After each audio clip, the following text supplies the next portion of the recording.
પહેલા નોટબંધી કરી, ત્યાર પછી દેશના દરેક નાગરિકને અનુરોધ કર્યો ખાતામાં પૈસા જમા કરાવવા માટે, ત્યાર પછી કેશલેસની શરૂઆત કરી, ડિજિટલ ઇન્ડિયાની શરૂઆત કરી.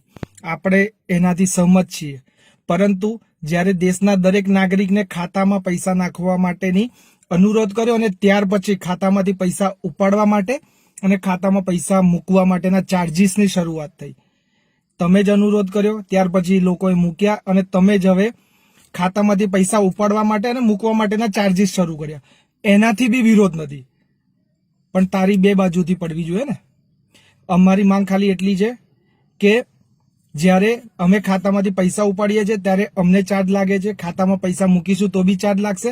તો એક અમારી સાઈડથી બી જનતા માટે બી એક ફેસલો લઈ લો કે અમે એટીએમ પર પૈસા ઉપાડવા જઈએ અને એટીએમમાં પૈસા ના હોય તો બેંકને ચાર્જ લાગે અને જે વ્યક્તિ ઉપાડવા ગયો એના ખાતામાં એ પેનલ્ટી સીધી જમા થઈ જાય. ક્યારેક તો જનતાનું વિચારો. જય હિન્દ, જય ભારત.